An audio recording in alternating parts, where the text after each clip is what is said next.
So let's talk about Sam, who in his adult relationships has a fearful, avoidant attachment style. So for Sam, what this looks like is that they have a strong desire for close, intimate relationships, but are also deeply afraid of getting hurt.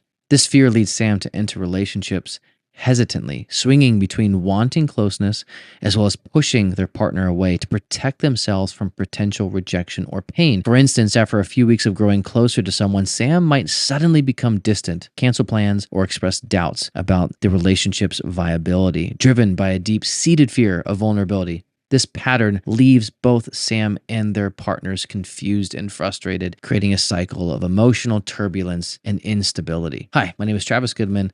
I'm a licensed marriage and family therapist and mind body coach. And in this video today, I'm going to provide an overview of the fearful avoidant attachment style. So why should you care about this? Why does it matter? Because it plays a crucial role in how they trust others and how they form emotional, social, and relational bonds. And as you recognize these patterns, you begin to walk the healing journey, begin to identify safe relationships, begin to foster trust in others, and not resort to avoidance or behaviors that lead to more distress in their life, but actually behaviors that foster deep connection, trust, and intimacy. So here is a quick overview of what the fearful avoidant attachment style looks like. This attachment style is often characterized by conflicting desires. They deeply crave emotional closeness and intimacy, but are intensely afraid of getting hurt, leading to a push-pull dynamic in relationships. They may struggle with trusting others, have a heightened sensitivity to rejection, and experience significant emotional swings. Fearful avoidant individuals often find themselves in a perpetual state of ambivalence, desiring to be close to others while simultaneously fearing the vulnerabilities that come with such connections. So how does this develop, you might ask? So in childhood, this attachment style is developing often in an environment where caregivers were inconsistent or unpredictable in their responsiveness and availability. Children in such environments may have experienced trauma, neglect, abuse, leading to confusion about the reliability and safety of close relationships. And these children might have displayed a mix of clinginess and detachment, seeking comfort in moments of distress, but also showing signs of distrust or withdrawal from their caregivers. And kind of how I think about it, it's almost like a little bit of a mix of the dismissive avoidant and the preoccupied anxious attachment styles, kind of blended together. And the parental impact or caregiver impact is often that these caregivers themselves have unresolved fears, trauma, or attachment issues that can impact the development in their children. This impact might come through patterns of unpredictable emotional availability, neglect, or even direct mistreatment. And again, such environments teach children to associate intimacy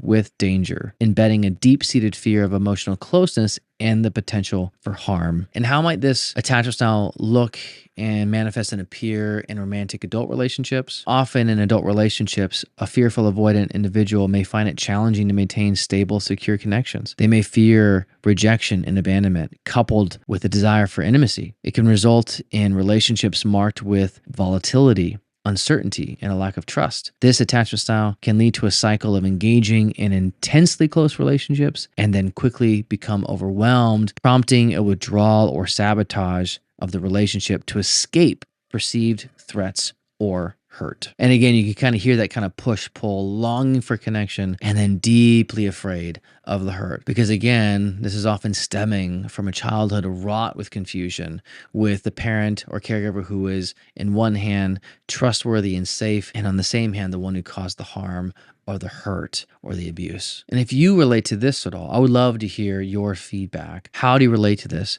What have you found helpful on your healing journey? So drop a comment below.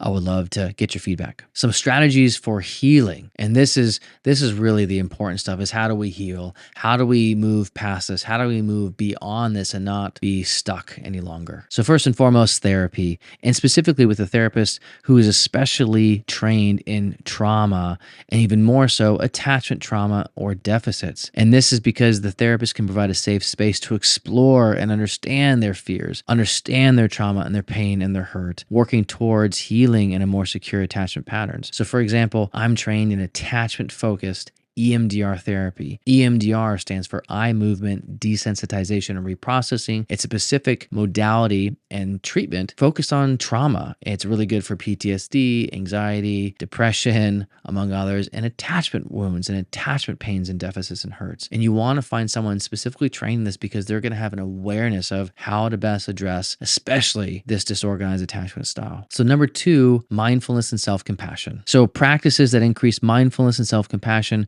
can help manage the emotional turmoil and self-criticism often experienced by those that have a fearful avoidant attachment style. Number 3, having a good understanding of the past and how that impacts your present. Reflecting on and understanding the impact of past relationships and childhood experiences can illuminate current attachment behaviors, providing a foundation for change. And number 4, and this is really, really helpful in particular for this attachment style, is slowly building trust with somebody, baby steps at a time, not fully going in head over heels, 150%, but like 1%, little by little, beginning to trust. And as those fears come up, as those doubts come up, self-assessing, checking, is this rooted in facts or is this coming from the past hurt and trauma? Also why it's good to have some type of therapist or trauma-informed coach who can help reflect this with you, who can be a sounding board as you begin to trust and kind of question, is this really safe? Is this person reflecting consistent behaviors of safety that I can trust them? And having a trustworthy therapist or coach or even friend who you can bounce these ideas off of as you kind of recalibrate your, kind of trust meter, so to speak, is going to be a helpful part of this healing process. And so go slow, a little bit at a time. And number 5, practicing healthy communication skills. And that might look like learning and practicing kind of open, honest communication about your fears, about your needs, about boundaries with your partner or with loved ones, which can help foster healthier, more supportive relationships. Being able to state your needs is vitally important, especially for those with this attachment style who found that their needs were often kind of dismissed and trampled on. And so being able to effectively know what those are and clearly communicate those boundaries with your loved one is so effective for healthy, secure relationships. So by addressing these things, by walking the healing journey, those with a fearful, avoidant attachment style can find safety, can find peace, can find fulfillment, can find healing in themselves and in healthier, safe relationships. And if you're curious to learn a bit more about the next attachment style, you're going to want to watch this next video.